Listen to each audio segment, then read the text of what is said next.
just simple things until you can no longer do them. And that's what happened with Edge is he was told he can no longer do something that he loves.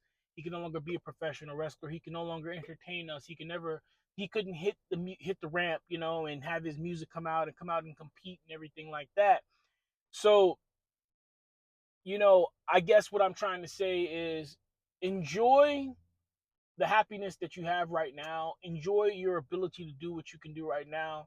If you're able to wash your own clothes, enjoy that. If you're able to clean your own house, enjoy that. If you're able to wash your own car and put gas in your car and go shopping for groceries and carry those groceries up the store, if you're able to play with your kids, if you're able to play with your dog or walk your dog, there's so many things that we look at as a task. We look at as a chore. We look at as, man, I have to do this, man, I have to do that. When really we should be thankful that we have the ability to do that.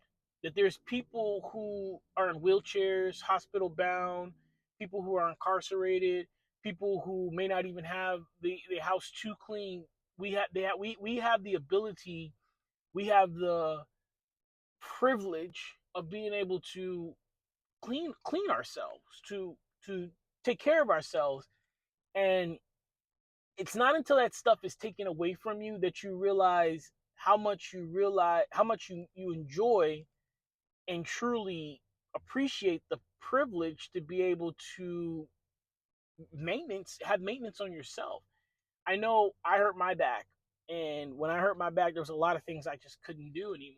I had to stop and wait for my back to heal up. I had to stop and wait for me to get cleared to keep from risking further injury. When you hurt your spine, when you hurt your back, when you hurt anything that's connected to those nerves that connect to your brain, you have to take a pause and see how severe the damage is and see what your treatment is going to be like and see what your quality of life is, because continuing to go, you risk further injury, you risk paralysis, you even risk death, right? And when you can see all these things that definitely have permeated in Edge's mind, you can definitely see all these things that he had to overcome in that single moment of when his music hit and he ran out there and the crowd welcomed him back. We were all so excited to be there with him. It's still one that gives me goosebumps to this day. It's always going to be a moment that gets me hyped because of how much Edge and his journey in overcoming that injury means to me. With that being said, there's a lot of people who put their health on the back burner. They say, I'll get to it tomorrow. I'll start my workout next week. I'll start it after Thanksgiving. I'll start eating right and drinking water. I saw a quote the other day and it said, one day your health is going to become your number one priority. And I just pray that you don't wait until a situation like Edge's, a situation like my back getting hurt, being a priority for your health. And my back being hurt wasn't the pivot point for that. My health has been a priority since I've been 21 years old. And one day I'll share that journey with you on exactly what made me monitor my health as much as I do, what made me be as fitness as I am. But and that's a relatively young age, 21, to find out, that, hey, you need to get on top of it. And I just, some people find out 60, some people find out at 35, some people find out at the age of 8 that, hey, you have a condition and now for the rest of your life, it needs to be monitored. So even though I was 21 when it happened, and I'm still thankful I had 21 years before I had to, really focus so much attention on it. Some people don't have a day. They're born with the condition, and for the rest of their lives, they have to monitor it, right? But by the grace of God, by the medical science, by everything that we're doing as a society, as a people, these conditions, these diseases, these ailments, are able to be monitored. They're easily monitored, and as Ed showed, can be overcome. Years ago he wasn't able to compete, but science had got to a point where he was able to get his health to a point where he could. So don't be discouraged if you are watching this video and hey, now my health is never going to be the same. I've just been diagnosed with this condition. I've just been diagnosed with this disease. Don't let that be the stop of you being able to go forward and do what you can and achieve what you want, right? They say where there's a will, there's a way, and I believe that. I believe in the power of prayer. I believe in the law of attraction, and I believe that when you focus your attention and your energy toward a solution rather than the problem, those doors start to open, those resources start to come to you, those mentors start to enter your life.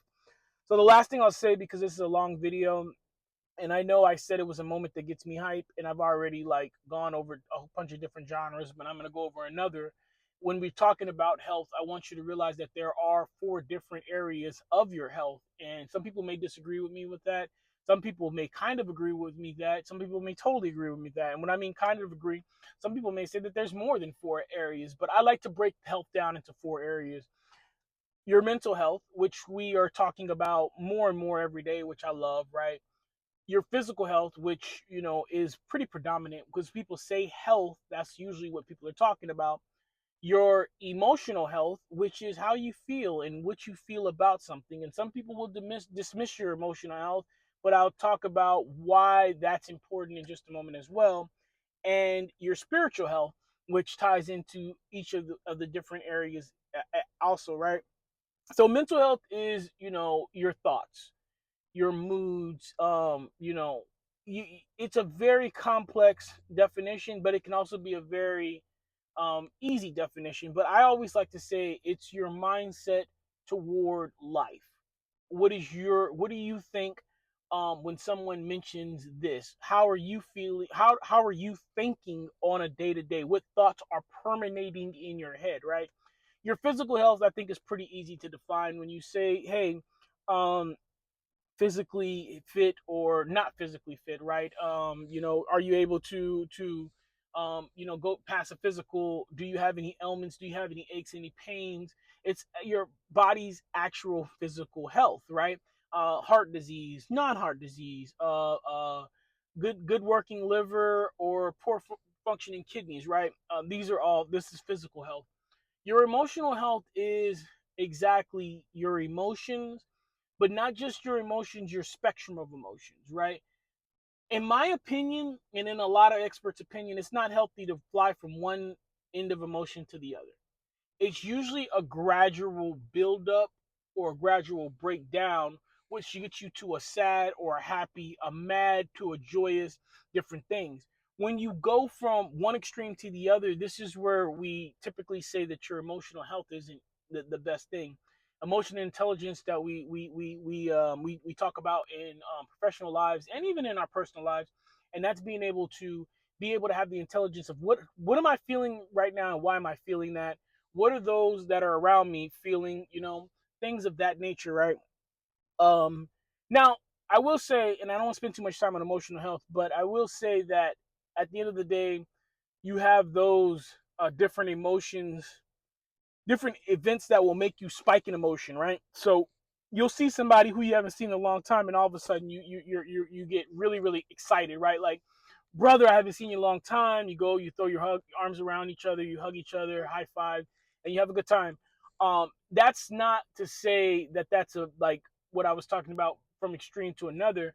From extreme to another would be you're having a good day, you're happy, you're walking, and then all of a sudden somebody cuts you off, and then now you're just pissed beyond the measure, and you don't want to go back to being happy, or you just stay in that pissed area.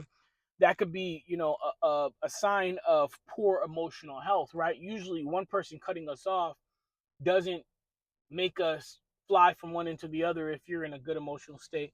And then lastly, we talk about spiritual, and I can't speak for everybody, but I can speak from the Christian, Protestant voice of where emotional health looks like, what is right, what is wrong, how emotional spiritual health looks like, right? And at the end of the day, spiritual health, is what are we doing on a day to day with our spiritual health or our spirituality? How are we advancing our spirituality? Are we talking to God? Are we talking to the Holy Spirit? Are we fellowshipping with different people? Our spiritual health factors into everything else, and this is what I was getting to as well. Just as everybody else's, just as every other genre factors into each other.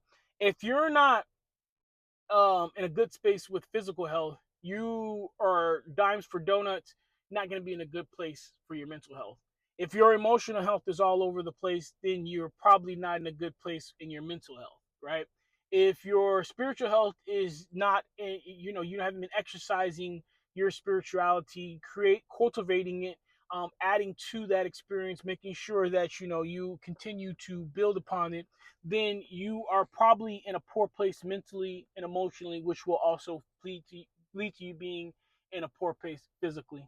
So all of your health does combine into each other. All of your health do factor into each other, and I want you to know that, acknowledge that, and exercise that. Exercising each one of your areas, your spiritual health, your emotional health, your mental health. Make sure every single one of your areas of your health are in good places, and make sure that you get yourself checked up in all these different places of your health as well.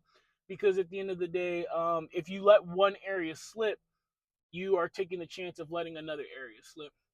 So again, I've made this a very long video. I've kind of gone off a topic, but I'm gonna break it up into two spots. I'll break it up into the first spot of being the moment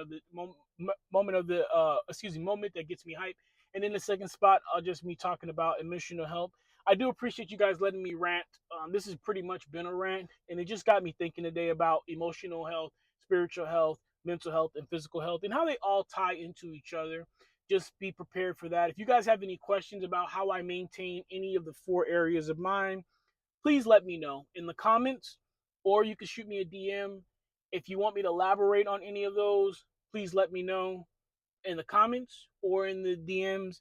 I will just be doing follow-ups on them as the spirit guides me to.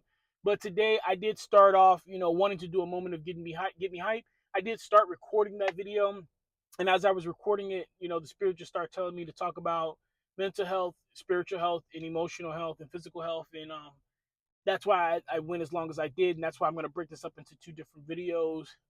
Moment that gets me hyped, part one.